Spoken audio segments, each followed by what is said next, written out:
Welcome to Ren Behind the Practice. I'm Sophie Campisi. I'm a holistic business strategist, and I spend a lot of my time in conversation with practitioners, coaches, and healers about the behind the scenes of their businesses. What I started noticing is that some of the most honest, important conversations about building a practice were happening quietly, one-on-one, behind the scenes, and often in isolation.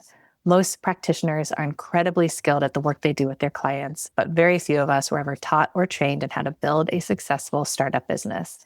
And suddenly we've been left to figure it out on our own. This podcast exists to bring those conversations forward, the dreams, the uncertainty, the highs and lows, the recalibrations, and the messy middle. My hope is that by normalizing these conversations, we can soften the stigma, feel less alone, and start closing the gaps together. Today's guest is Rachael Burns. Rachael was born in Cambridge in the UK and has lived in foreign countries and traveled most of her adult life. She landed in Spain 11 years ago and travels to Mexico during the winters to run her business. Her biggest driver in life is understanding happiness and the human experience, and all of her businesses have manifested as different ways of exploring being human. Rachael, it's so great to have you here. Thank you for showing up and having this conversation with me today. Thank you for inviting me. This is exciting. Before we look behind the scenes today, can you share with us a little bit more about the work that you do? Yeah, so I think for so many of your listeners, it'll be a similar story that what we choose to do with our lives, business-wise, is a problem that we've solved of our own.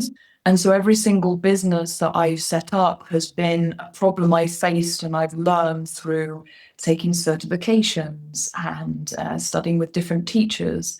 I've learned to overcome it myself. And then from an embodied experience and a desire to help others, I built a business through that. And my current project is literally that.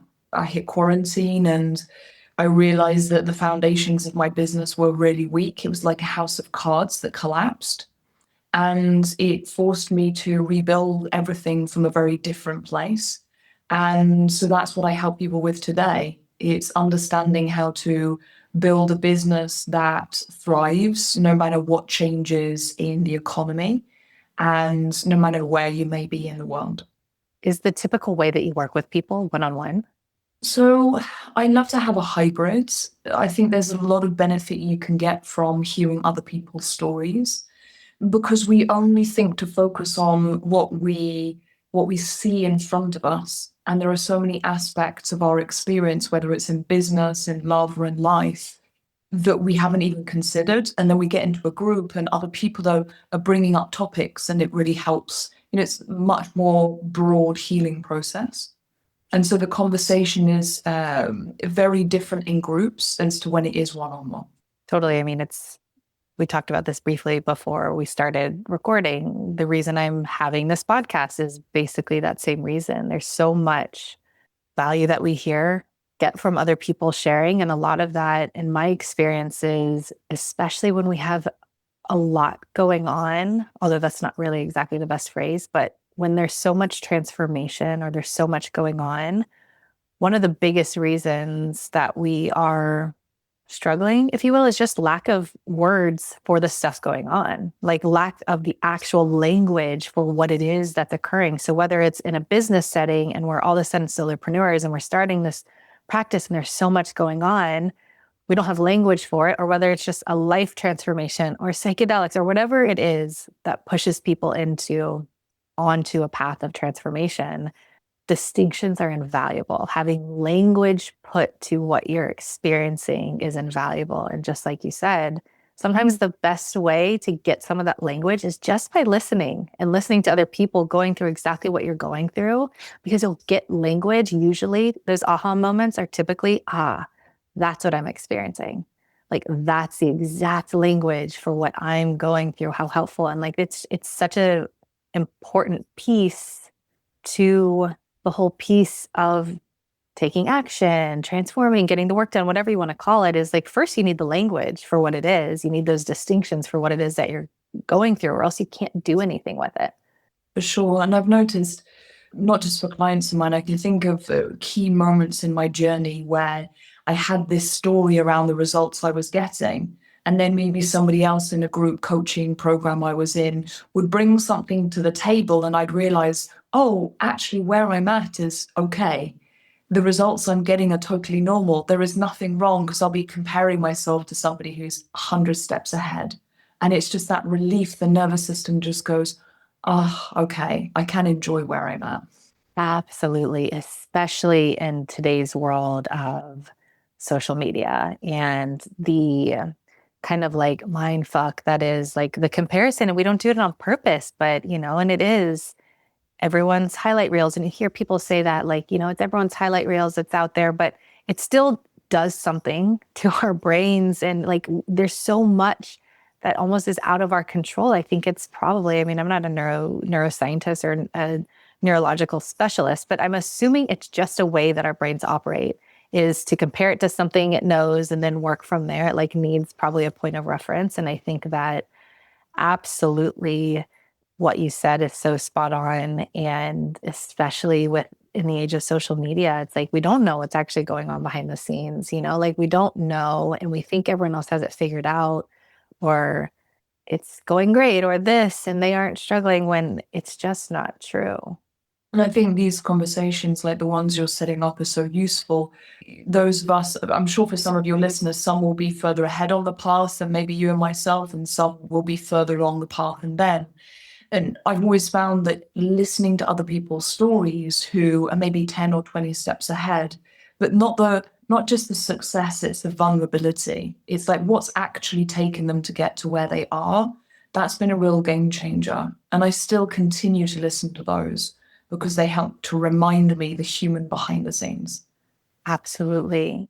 And it's like the magic, right? Like the real alchemy and those moments of like I'm thinking of a specific podcast that I've listened to a lot in the past. It's like a business podcast, and this person interviews successful business owners who have made it and interviews them about their story and their journey. And I inevitably cry every time, no matter what it is. There's usually like a point of just like this miracle point or something. But I know that the reason I have that release or that moment of just like being so in awe of humans is because I've had the opportunity to hear how hard it was and all of the things that went hard first. And then by the time they start like having it come around and go together, it just feels so, I mean, it's so amazing. And we can only like really feel that when we get the whole picture and we hear the lows and they're so often missing, but it's what actually makes the highs. Like it like allows us to actually understand how amazing that was because wow, look at everything they went through. Yeah, for sure, for sure. If we don't hear about the lows, then I don't think we can really like fully appreciate the highs. And maybe part of that is also understanding exactly what you said. Like the lows are necessary. Like everyone goes through them. They're human. They will be part of it. Nothing's going wrong if you're going through lows or you're hitting rock bottom or what are the hardships. Like that's actually part of it. Anything else you want to add about that before we move on? So I was trying to remember the name.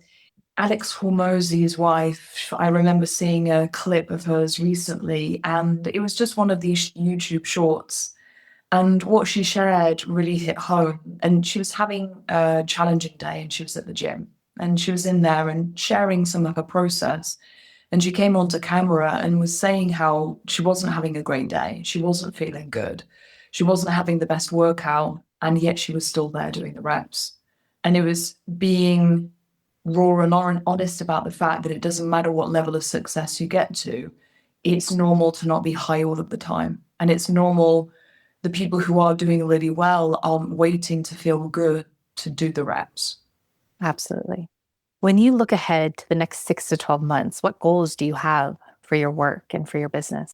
So I think it would be helpful for the listeners to understand a little bit of what came before, because what I'm focusing on now is because of what I did before in the lead up. So now the focus is a lot more long term, what it is to build a brand that people know it's got a name for helping others, for supporting others in a very specific way. It's the feel of the brand, it's the frequency of the brand. And so I'm focusing a lot less on how many clients are coming in, how many people are signing up. Are we filling the container, etc.? And I'm focusing a lot more on putting the name out there. Yeah, so whether people are signing up or they're purely tapping into something I put out there for free, like a podcast or stuff on Instagram, it's that every little bit of information that's going out is helping people in a very specific way. And the reason I'm able to focus on that now is because of all of the education, the inner work of like cleaning up boundaries and things about being visible and stuff around leadership. Like all of that came prior to this.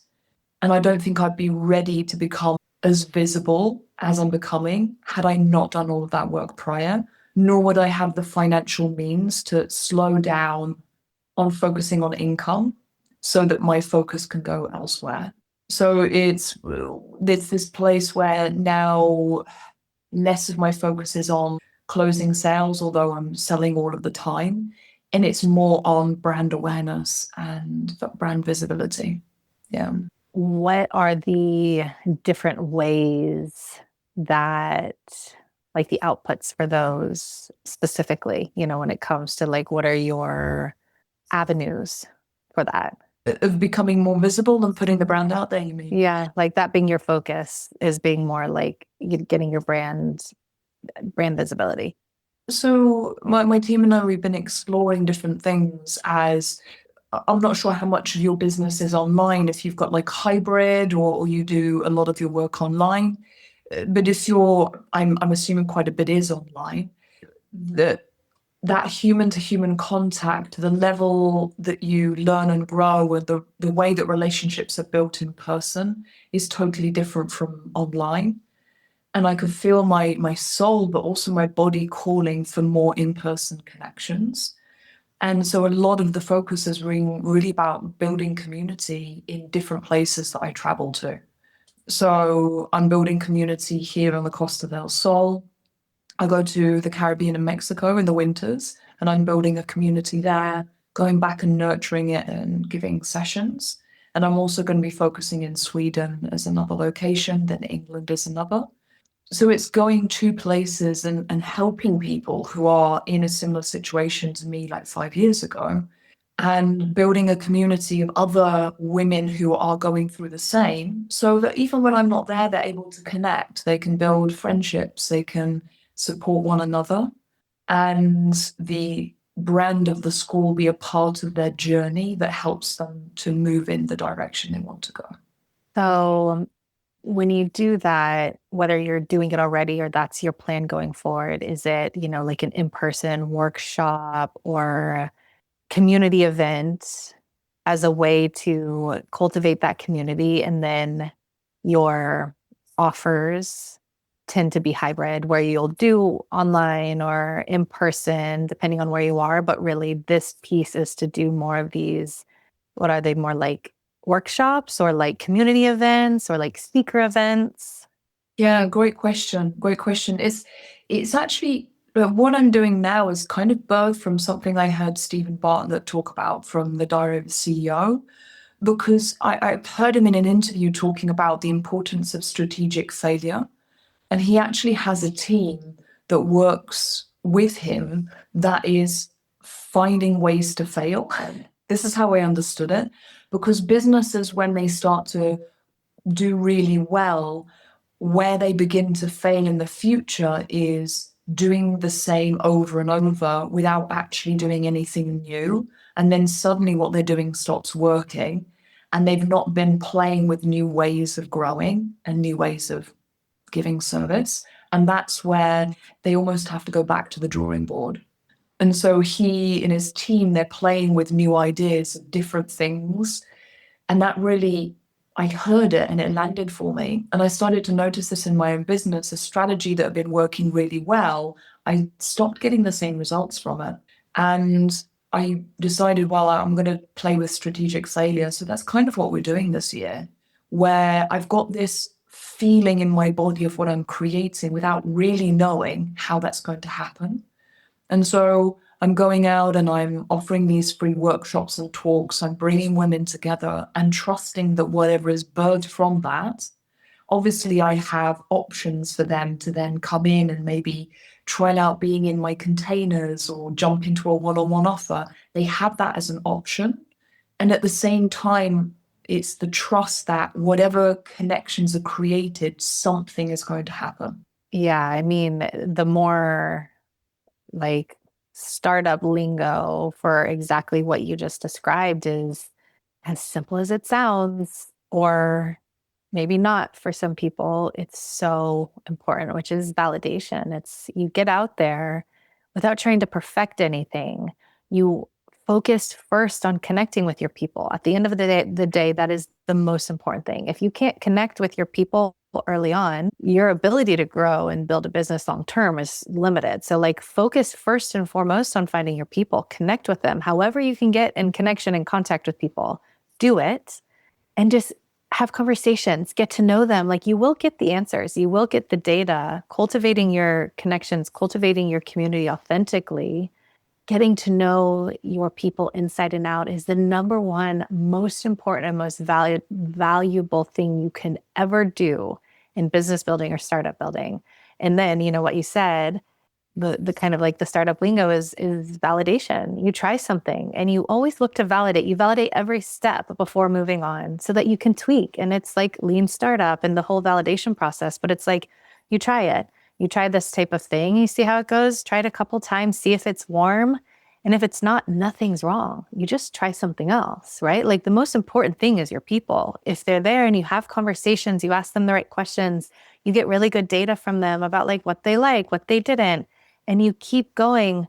The biggest problem that people tend to run into in the lens that, of course, like my expertise comes from is you build in isolation and you spend a long time building something that you haven't gotten that real market feedback from. If you're going to fail or something's not going to work, you want to know early on nothing's wrong. You're going to figure it out. But you don't want to find out that something doesn't work 6 months, 12 months, and $20,000 invested into building something and perfecting something that you haven't really gotten any data or feedback on. It's the number one thing that brings people into the startup graveyard is building in isolation. So everything that you're saying, I love that phrase. I wrote it down. The strategic failure is so important. It's understanding that real market data, like real feedback from your people, as long as you stay in that feedback loop, you actually can't really like fail because you're constantly going to be able to get their answers and like tweak it. And like, you want to tweak it again, fail early and fail often. I've heard that so much, but we're not always taught how to do it, which is part of like what you're saying was like an aha for you. And that, like, let's call it strategic failure. Let's show people and teach people how to fail early and fail often so they can understand, like, you don't fail. When you learn how to fail, it's never a failure. It's just like data.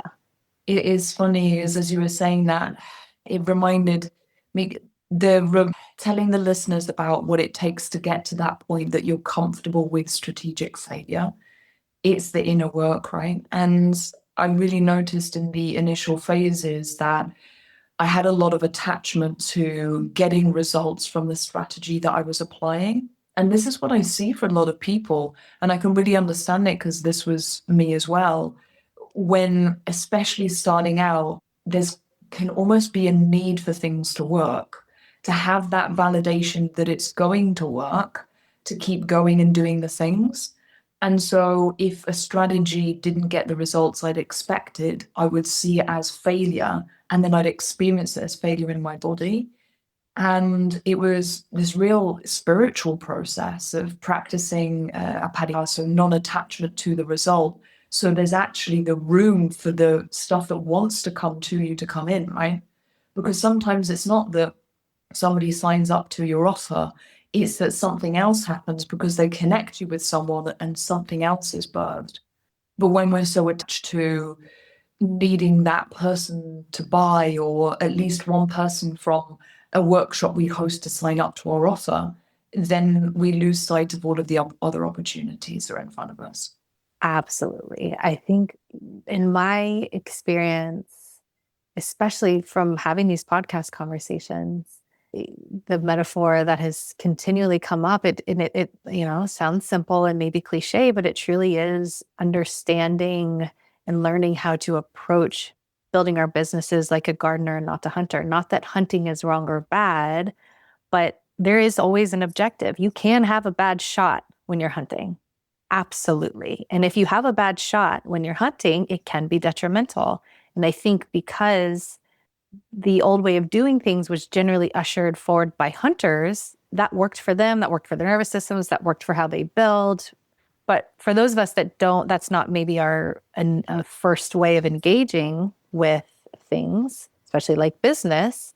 Using the metaphor of tending to a garden is so much more helpful. And it's the number one thing that I teach people how to do when I work with them is if your goal in every conversation is you see someone as a client in every conversation, it's just a really uncomfortable way to approach business building. But if you see everything as an opportunity to learn and get feedback and get data and learn about your people and being curious and tending to your community like you're tending to a garden.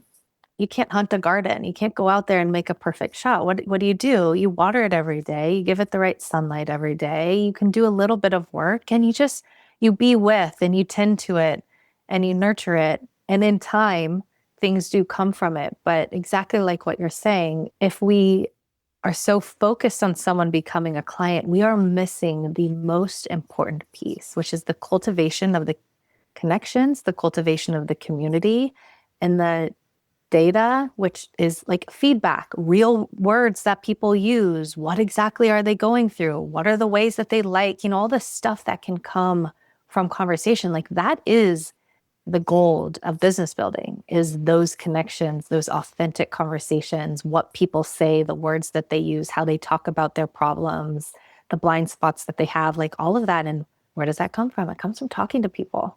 And I imagine with this podcast, you also have so many aspects of different business owners and what they bring to the table.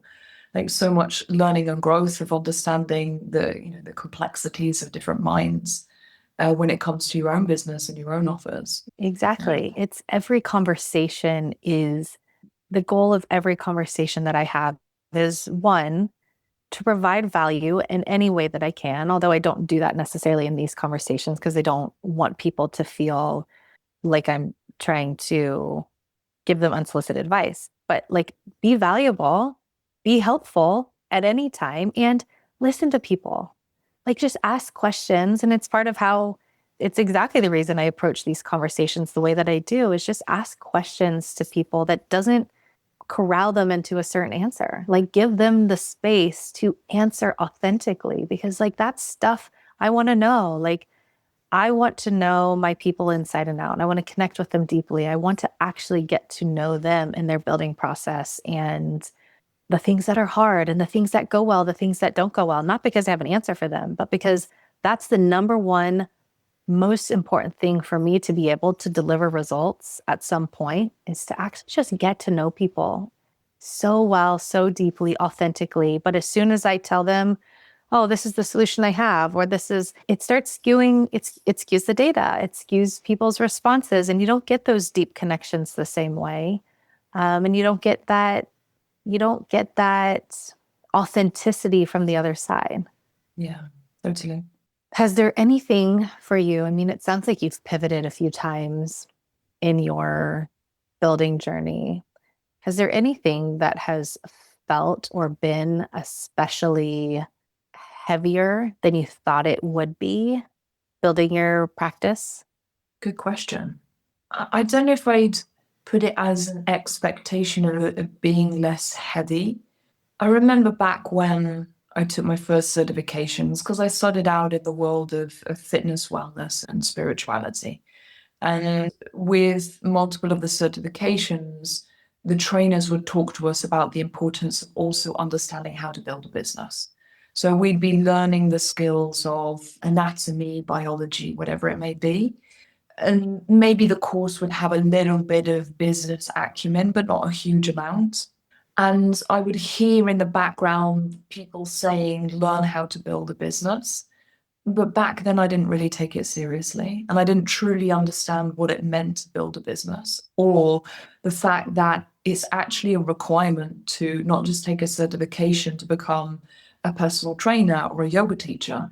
It's actually really important to educate oneself on business and to actually understand, the ecosystems of business, not just to take a course in copy and a course in marketing or these bits here and there, to actually understand the whole ecosystem. I love what you said, like the garden, right?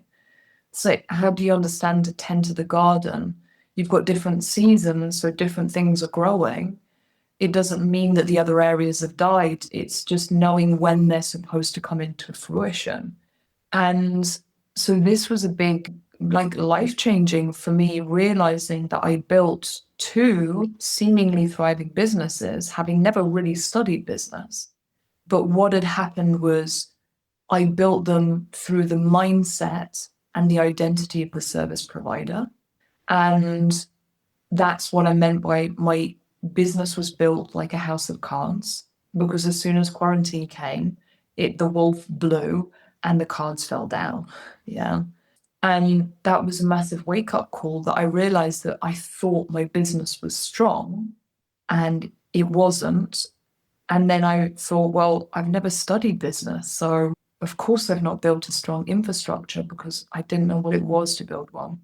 And that was the call that drove me to education and all of that. So it wasn't necessarily an expectation. The heaviness was necessary, because it was heavy, that process, to drive me to the level of studying that was required to get to where I am and where I'm going. Is the reason that COVID blew the card house down because your businesses were primarily or solely in person? Were they like fitness in person things? Yeah. And it required me to be giving my time to get money. Yeah. So anytime, I mean, I was on the road to burnout. And even before COVID hit, there was a voice in me saying that something was wrong, even though I had a big list of clients. And I couldn't put my finger on what it was. And then afterwards, I realized I was burning out. I was exhausted. Because when you run a busy business as a service provider, you are providing a lot of yourself.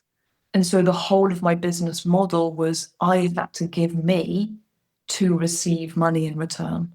And so I was working insanely long hours. And the moment I took time off or I had the flu, I'd stop earning money.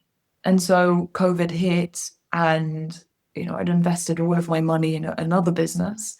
And suddenly I found myself without an income. And it was a really scary moment. It was scary enough to wake me up from something that I'd been completely blind to. Like the song Amazing Grace, it was literally that. It was like I'd been blind, and all of a sudden I was like, oh, I don't know if we're allowed to swear on this film. I could suddenly see it. And I was like, how have I not seen what was happening? And that's why I couldn't rebuild what I was doing on the foundations that had been built prior to. Yeah. Thank you for sharing all that. Yeah. There's so many layers to that too, as well, of, probably, and you can correct me if I'm wrong, but probably part of why those earlier businesses for you did pick up quickly is in person, obviously pre-COVID, but there was already proven market demand for what it was. I don't know exactly what it was, but people are already looking for that probably. So it's like, that's whether it's yoga or Pilates or, like these are things that we know there's market demand for, we can meet them, but it's in person. Like you said, like it's a very different business model. You need to be there. It's all those things. And then shifting it is, especially if there's an online component, like it's like comparing apples to oranges. Like you actually can't compare so much what it is to run and build an in-person brick and mortar thing versus something that's primarily or just has a virtual component or an online component. And then you also have like what happens for those of us that fall into the category, sounds like you do, but many of us do, where we have so many certifications. And now all of a sudden we're offering something but there isn't clear market demand for it, like Pilates or yoga. Now, all of a sudden, that's why I ended up studying tech startups, because I realized so many holistic practitioners, coaches, and healers have more in common with a tech founder actually than a yoga studio owner, although we wouldn't ever think of it that way. But really what's at play is we have 15 certifications. We have so many things. The deeper into the work that we go, the more qualified we get, the more certified we get. And here, ironically, can make it more difficult for us to market our services, because we now are further from fitting into a clear box or fitting into a clear thing that's really easy to talk about what we do. It's like now I don't know how to exactly describe it. We go through this whole process anyway, which is why I now do what I do, because that's something that also probably you are faced with is it's like comparing apples to oranges. Building a marketing and in-person primarily or solely brick and mortar business to building one that's hybrid or different, you actually there's not a ton actually in common for that building process, but people aren't always talking about it like that. And then for you, that probably added an extra layer of maybe confusion. I'm not sure, but you can answer that for yourself. But yeah, I mean, it's two different ball games. It's a very, very different building process. If you were to name a few things that you see as being principal differences, like for some of the listeners, is it okay me asking a question? Yes, of course. Of course. If some of the listeners, they're hearing you share that about the difference between brick and mortar and building online, I'm sure it's piqued their curiosity, like what the difference is. If you were to give like an overview of what that is, how would you describe it? So two of the things that I just mentioned, going back to something I already talked about a lot, finding your people is the number one most important part to business building, any type of business building. So when you have a brick and mortar, you have two things at play. You have the physical location that helps you find people because you're actually there. And then you have the market demand thing. So you have something that is, like I said, like if someone is interested in yoga, they're going to go to their phone and say yoga near me, or they're just going to go into Google Maps and say yoga, and it's going to show them what's there, right? Like that is a very typical business connection from a business owner to their end target consumer, like that. Very simple. I'm thinking about yoga, or I know I like Pilates, or I know I like hot yoga. So I know I'm going to find it. Maybe you are a yoga provider in a place that doesn't have yoga, and you're going to have to kind of figure it out a little bit, right? But now all of a sudden we're talking about things that most people know about in 2026. Most people know about a lot of these things. When it comes to then the online presence, just using these two things at play, finding your people, right? A little bit more complicated, still the number one most important thing. So how do you find your people and then find them in abundance? So it's not to say you need them all because you need all of these people to be clients, but we're talking about sustainable business building. If you can't find your people in somewhat of abundance early on just to have conversations, building a business around that is super, super risky. So finding your people, it's still the number one most important thing. When you go online, that can be harder. So it's not just, hey, let me get into this city center where there's so much foot traffic. That's a really simple thing for us to see. Now we're online. It's like, how do we find our people? So that's a little more complicated. It takes more on our part of being more clear about who those people are outside of just the classic ideal client avatar exercise that a lot of people have done, and it doesn't always work out very well. So that's it. So finding your people is much harder. It just is a different process, right? It's apples to oranges. It's not necessarily that it's harder, but it's a different process.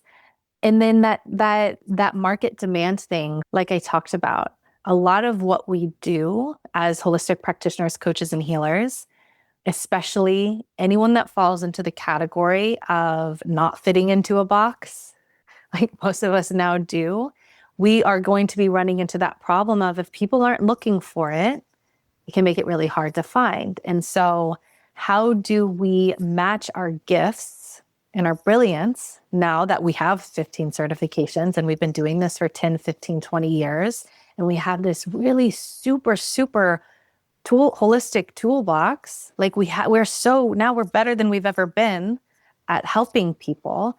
But now how do we match all of that, those gifts and that brilliance to real market demand so that we can build that bridge, especially, in an online setting. So that gets, again, it's just not as simple and clear cut as being in person, but it's still the most important thing. So you need to be able to find your people, and you need to match your gifts and your brilliance to real market demand. And it's a different process, completely different. Am I understanding one of your comparisons to a tech startup is, let's say a tech startup has a product or service that the market doesn't even know that it wants because it's new. And so this tech startup is presenting something that's solving a problem for people that they've never heard of before. Like, people have heard of yoga, they've heard of Reiki, they've heard of Pilates, but have they heard of this program that combines all of these certifications that helps you heal all of your ancestral patterns? This birthing of a new era in the personal development industry where you've got really niche specific programs, courses, one-on-ones, right? And the market doesn't even know everything that people can help them with, or even that their problem can be solved with the program. So 1,000%. it's understanding as a tech startup is you're also maybe educating people, or how would you word that? Yes, you nailed it 1,000%. That was like a huge aha moment for me when I was exploring and trying to figure out, like, why can't I sustain my practice? Like, I'm so good at what I do. Everyone that tries it loves it. But some of the signposts for the missing piece, why we have to go through the startup process, like we've talked about, if people love what you do, but they don't know how to describe it to others, if you don't know how to describe what you do, like, these are not, you're not wrong. It's just you're in a different playing field. You need to be approaching it more like a tech startup founder, and for exactly the reason that you said, because there isn't aware market demand for what you offer. So when it comes to validating a market, it's not just a single thing. So first you have problem validation. So can you validate the problem? Most of us really easily can say yes. But just because someone has the problem doesn't mean that they're aware enough to engage with your solution. And this is where most of us are getting it wrong, because like, we see the problem all around us. We're the experts. So we can have one conversation with someone and be aware. So maybe maybe we have expertise in, like you said, ancestral patterns. We know it can be life-changing. We're talking to someone, they don't say anything about ancestors, but we know already, like, I could help them, like, I can feel it, whether it's because something that they say, or we can just intuit or energetically, like, we know. Just because we could help them doesn't make them a target client, because if they're not warm enough to your solution, you're basically trying to bridge a gap that is too far. And that's what's driving us insane and like getting us to go crazy. And so when it comes to validating the market, it's not just, is the problem there? Although we need to be sure that, that is a validated problem. Then you have, are the people problem aware? So is the problem there? And then first, are they aware that the problem is there? So there's a problem. They are aware that there's a problem. Okay. Now, are they taking action? That's one level. That's going to be warmer. So the problem's there. They're aware of the problem. Now they're taking action. Well, what do they think is the solution? If they think it's something else, they're still not a super warm target market. So if you have a whole bunch of people that there is a problem, they're aware that there's a problem, they're taking action, but they think that the solution is something very different, there's still not a fully warm target market to nail it all the way across. There's a problem. People are aware that there's a problem. They're taking action. They're solution aware, and they're ready to pay for it. What makes them ready to pay for it is usually it's a pants on fire problem. So not all problems are created equal when it comes to consumer behavior. Is it something that they're actually going to pay for a solution for? So like, really, you need to validate the problem across lots of areas that makes a market really warm. Like you said, education is a great example. And I'll use myself exactly to really like give you some context. I fall into this right now, what I do, super clearly. People who are my people, there's a problem generally. They don't always know, but they might know. The big breakdown for me is people think the solution is usually something very different than I know that the real solution is. So yeah, is there an education piece? There's something, but that doesn't make someone an ideal, like that's not an aha, I have my market fully validated. I can find my people in abundance. But if most or all of my people think that the solution is something different, so they're engaging and they're paying for a different solution, do you see how there's still like a mismatch there? As you said at the beginning of our conversation, I don't know if that was part of what was recorded, that you invested in multiple coaches and courses for, people to support you in your journey, and you weren't seeing the results you wanted. So you were that person who was solution oriented, who knew that their problem was there, and you thought that the solution was to invest in XYZ, and it turned out that that wasn't the solution. So you had to go through that whole journey of however long it took you and however much money you invested before you found the right solution. And I had to go find it because I was like looking for it. So yes, there were absolutely everything you said, I fell into that. And so I hired the person that said, oh, I'll do meta ads for you. They didn't work. Okay, so meta ads wasn't really the problem because I did them and I did it with someone that's great and has lots of da-da-da. Okay, that wasn't a solution for me. I hired someone that was doing email campaigns. Okay, well, that didn't solve anything. I did all the growth tactic stuff. And now I know what the problem was. I was engaging in growth tactics, but I needed someone to guide me through the startup process. I needed to validate and nail what I call offer market match, product market fit. I needed to know who my people were. Simply speaking, like one of the things that is a simple way to think about hitting the sweet spot before you really want to grow is you meet a deep unmet need for a certain group of people that's easy to find and ready to pay for your solution, right? Like you really need to be able to answer that simple phrase, those 4 or 5 parts, and there's actually like a 5th part to that, before really you want to invest heavily into growth. Because if you try to grow too soon, nothing's wrong. It's just like it's just the wrong timing. And so what was my problem back then, and most people's problem is, but people aren't talking about it. That's why it's such a unknown thing, is that there's 3 stages to business building. You have the startup phase that gets you to nailing product market fit. Then you have the growth phase. Then you have the maturity phase. So most people who are in our industry or in any business, really, they go straight to growth phase as soon as they're, okay, I'm going to coach. I'm going to be a coach. I'm going to start offering a coaching package. I know I can help people. I got certified. I know I can help people. So now I'm going to start fill in the blank for the tactic, the growth tactic. But unless they already have product market fit, it's usually not going to work. And that's what most people are missing.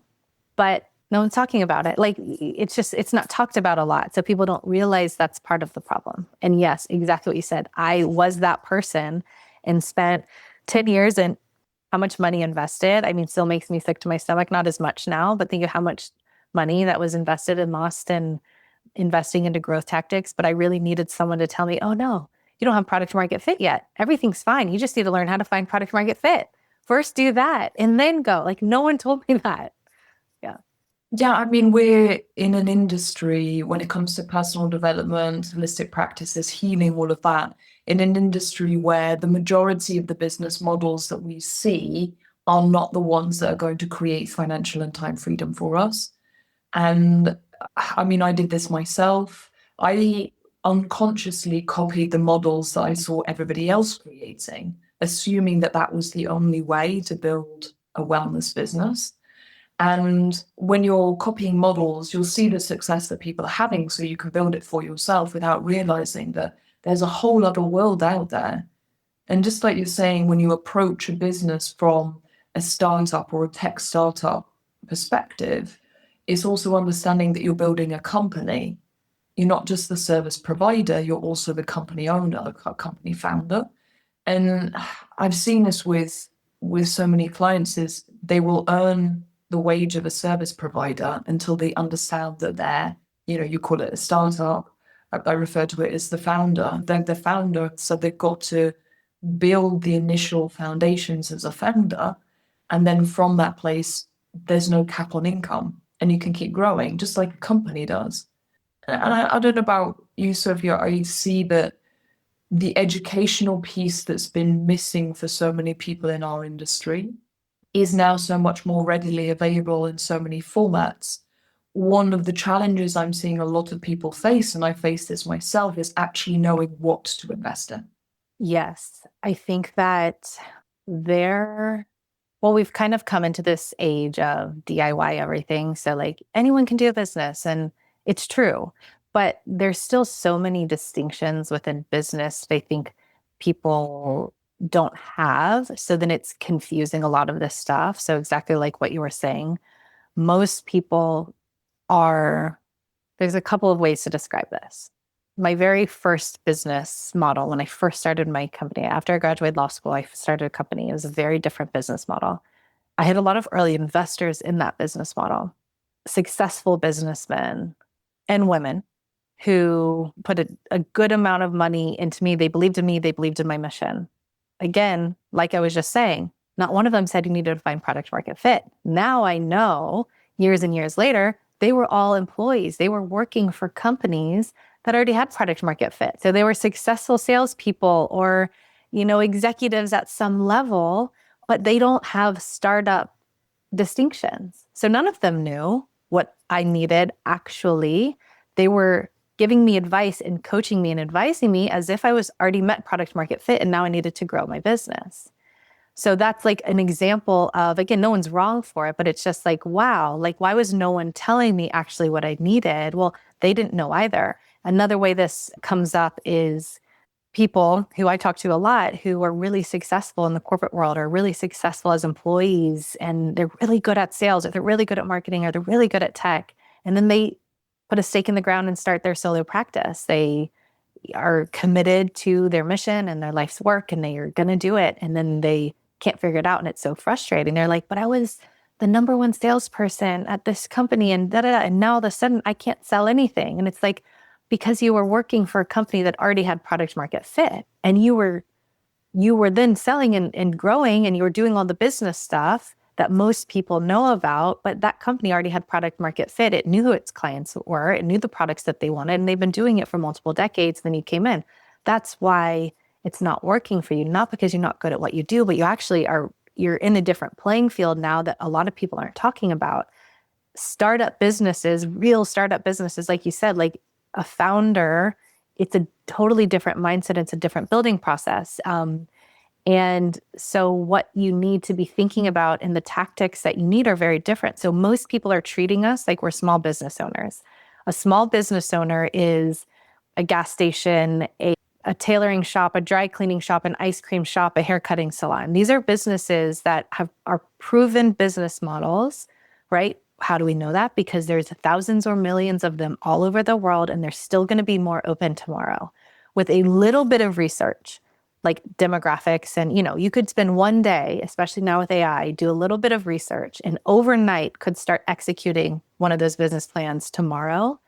That fits more into we could generally be thinking of like a small business owner. Like they're putting a business, there's already, again, proven market demand for that. There's a million gas stations in the world, and there's going to be another one open tomorrow. Well, those are like small business owners. Most people are treating us like that. So they're giving us advice as if we're small business owners. We should just be able to grow. But really, we're more like tech founders. We need to navigate the startup process, nail product market fit before we can grow. And there aren't that many people that are giving us distinctions about how to navigate the startup process, get all of the things that you need to nail product market fit. I call it offer market match, but nailing those, 5 business foundations before you can grow. And so that's part of where the confusion comes from, because if more people knew these distinctions, I run into this a lot for service providers who are actually growth strategy service providers who don't even know it. And then they have conversations with me and they're like, oh my gosh, all of my, like, air quotes, most difficult clients fall into the category of exactly what you're talking about. And then nothing works and they're frustrated and I'm frustrated and I don't know why anything's working. It's like they don't have product market fit. And then they're coming to you and they're like, yeah. So like even for them, I talk to so many service providers who, again, offer growth tactics, and they're like, gosh, I wish more people knew this. I'm so glad I know it now because now I can do a better job at client intake because nothing works. It affects my success rates. It's frustrating. They're putting money in and I'm really trying to do a good job, but nothing's working. And it's just like, yeah, exactly. Like nothing's wrong. They just need to go to someone like me or someone else that's doing what I'm doing, nail their product market fit, then go back to you and then, have that successful campaign. But I would say, going back to what you said, like that's part of where the confusion is coming from, is people don't have enough of these distinctions and then are well-meaning and have good advice. But if you don't know which part of the business building journey you're on, if you get advice that's in a different phase, it's just not going to work. So this is maybe something that you've come across as well, Sophie. If you had said that to me back when I was running my business the way I used to pre-COVID, that would have just gone right over my head. Yeah. It would have been like that my immediate response would have been, that's not for me. That's not how I work. That's not how I run. I'm a small business owner. It did require I get to go through a period of a dark night of the soul, like the dissolution of my income and my business, that required that I actually learn the process of being a startup and actually going towards my next project from that perspective and really going from the ground up, being a beginner. So when it comes to educating people, because this is such an important conversation for us as holistic women who help other holistic businesses, for us to be able to help to lift the veil for people in holistic and spiritual businesses to see that this is what's the solution to the problem they face. How?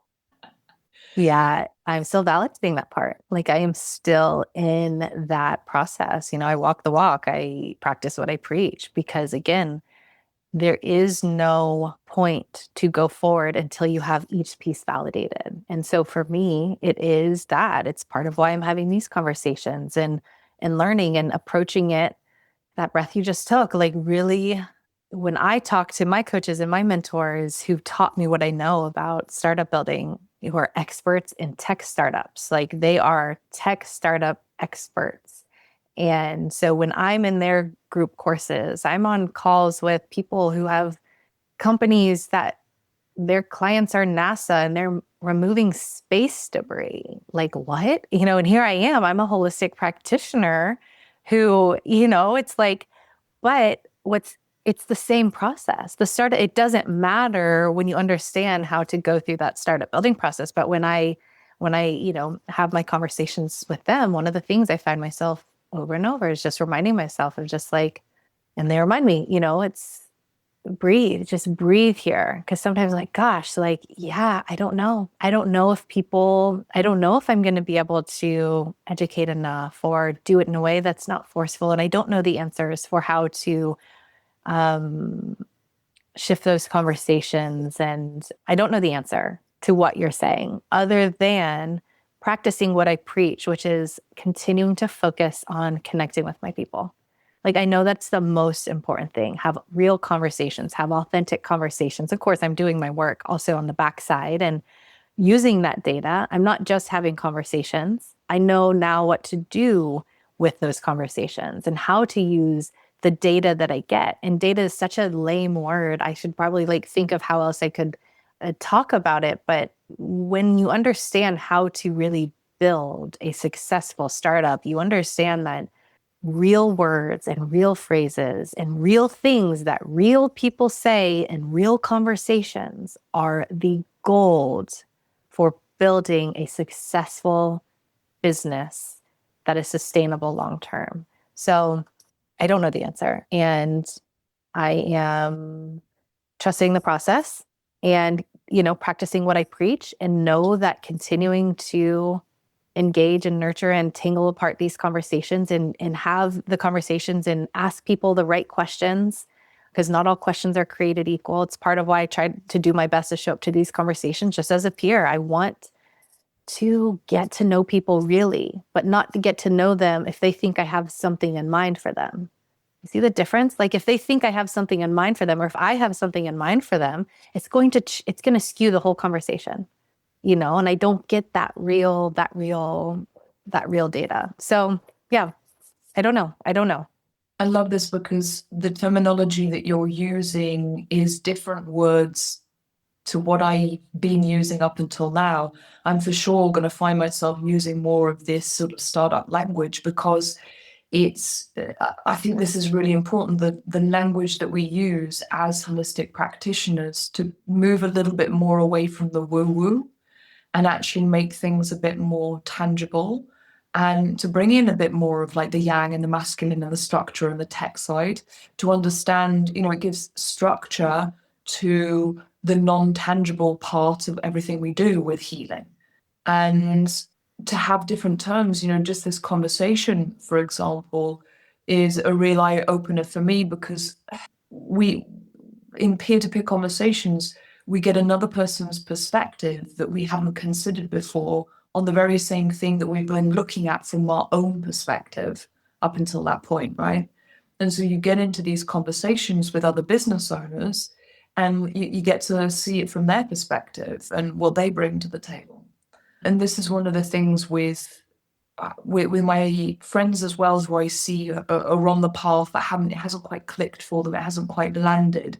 The understanding of being a founder is this general. I keep showing up and reminding I'm in conversation. They're wondering, how are you where you're at? How is it possible you've grown so much? And I say to them, it's because I'm in conversations that I wasn't in before. I'm talking to people who are stretching me, who are challenging me.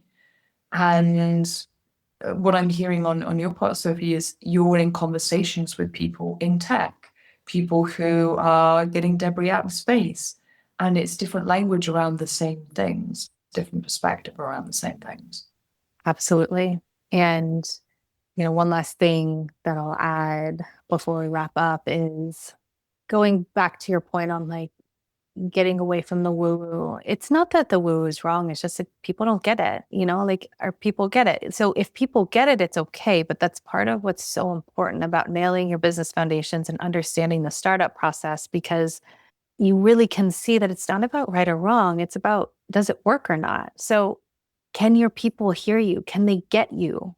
Do they understand what you're saying? Does it have, in a split second, do they say, that's me? When it comes to the online landscape, going back to also what makes online harder, right? Like it's such a different landscape. It's our need for being precise and clear and simple is way bigger when we're dealing with like the online landscape. We need to raise the bar on our precision and our ability to be very clear and simple and concise for people, not just on the business side, because we know that that's also what's needed on the business side, but also to raise the bar in our industry because people need our support more than ever. But because we aren't speaking in language that they can understand, they're not finding us. And so people aren't getting the help that they need. So it's not just, hey, do this because it's a better business strategy, which it is, but also, hey, like, let's raise the bar collectively in our industry. We have too many people doing too many different things saying, well, I could work with anyone. Yes, but if you got really clear on who you were working with, you would get so good. You would become masterful at that. You'd be the go-to person for that thing. You could also, air quotes, guarantee results. You know exactly what you can help someone with quicker. Like we're raising the bar to our care, but also doing what it will take to make the business side really work really easily and really flowy and sustainable for our nervous systems. But inherent in doing that, you also raise the bar on the quality of your work and people can find you. And so it's like, it's an all around, it's like a win-win-win-win-win. It's like, it's raising the bar in so many different levels, but going back to like, it's so important to speak in a way that people can understand. And so like at the end of the day, one of the biggest things I teach people is how to nail that. And what works great for us is the way to nail that is not to spend more time on our own trying to write copy and figure it out on our own with ChatGPT. It's actually to spend way more time talking to real people, like connect deeply and authentically with the people we want to help with no expectation, just to get to know them, just to get to hear about their problems in their language and hold on to those things with your dear life. That is what is the most important thing to building a business, is understanding that. And that's how, going back to how do we also solve the problem of what happens to those of us most of us who have gone so deep into the work But then like the gap between the people who want to help can actually get further. And that can be a hard thing to reconcile. This is also our path. I joke around a lot with people of I work with a whole bunch of Merlins who've gone like really far out and they do everything backwards. And so it's like, how can we find out how to, how can I do my job to know the vital business principles that we cannot bypass and translate it though for the people who are my people, who are a bunch of Merlins that usually, and I had a conversation, Shelly, she was earlier on in the podcast series. She was like, well, I feel like I built for 13, 12, 11, and 10, but I don't know how to get to level one. I was like, that is a Merlin classic example of what do we do when we like know where it's all headed, but we don't know how to get actually to the starting place. Ah, This is, yeah. I love that. I love the analogy of working with Merlins. Well, I was one, and I'm grateful that I'm grateful to be in this place. Although again, like the problem isn't solved. And some days I feel overwhelmed, but I stay focused. Again, I practice what I preach. I do all of the things and it's possible, but it's not let me see how to describe how this is coming through. It's not even though we're all autonomous conscious beings doing our own thing, we still do need to come together to strengthen collectively to solve the problem that we're all actually seeking to solve, which is supporting people through their transformation evolution, like supporting the stark night of the soul. How do we like usher people and guide people and be the way showers so that we can decrease the amount of harm that's going on? And so, although it is individual in us, like thinking of that old thing that old saying, it's like the reason that like air quotes, like darkness has historically won is because it was easier to band together evil because you had a whole bunch of people following one people. The reason it's been harder for like the light side to succeed is because people are wide awake and autonomous and there isn't that like collective herd mentality. So it's part of what I'm trying to solve and figure out is how can we still come together while keeping people's autonomy and, their own way of doing things at the forefront. Because that's part of the breakdown. This is going to a different thing. And I didn't mean to really open up this can of worms of a lot of the business advice out there is it's a lot of one size fits all. And it's not true, especially in our industry. Like it is not one size fits all, but there is a process that you can use that will help you nail what your sweet spot is with your business. But there's not a one size fits all business structure.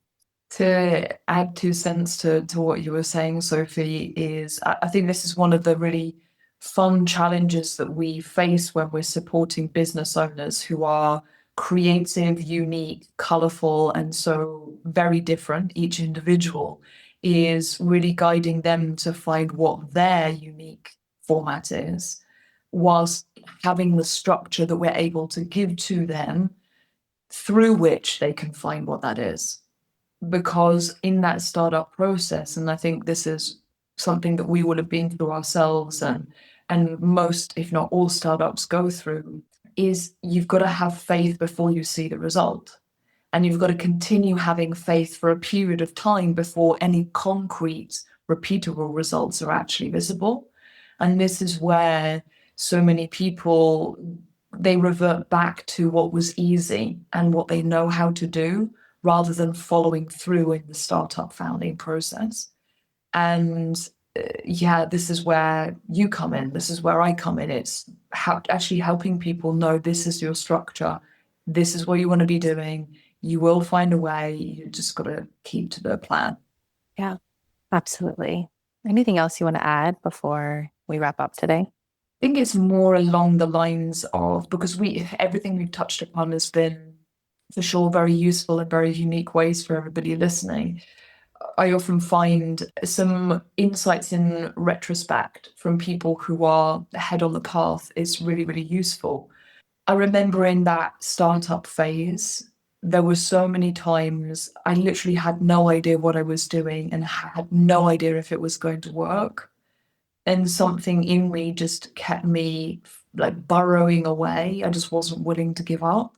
And I'm so fucking grateful that I did, because of what I am now able to see as possible. And so, if there's any message that I can share with people who are in that period of wondering if they're ever going to make it, is support, education, books, conversations. Like, you've got to get into the spaces that offer you the structure, the knowledge, the wisdom, whoever it is you're connecting with, so that you can create that success. Don't try and guess on your own, because you don't know what you don't know. So stop trying to guess it by getting little bits of random information off the internet, because that's just going to compound the feeling of anxiety and overwhelm.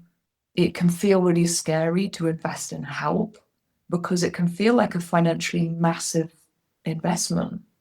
And so it's good to take time, it's good to research and to really find the right fit.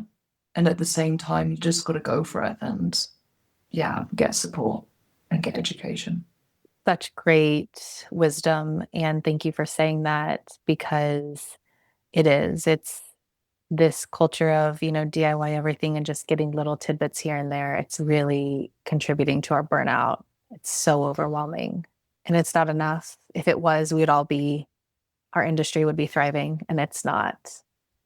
Let's try a different thing. I think you said this earlier in our conversation, doing the same thing over and over and like expecting different results, or like at what point do you change tactics, you know? So yeah, thank you.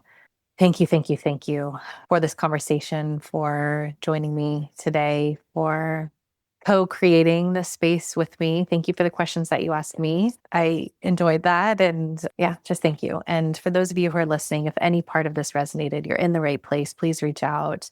I want to hear from you. And if you want to reach Rachael directly, the links to her Instagram and her YouTube are in the show notes. Thank you again, Rachael. And to everyone else, thank you for listening. And we'll see you for the next episode of Ren Behind the Practice.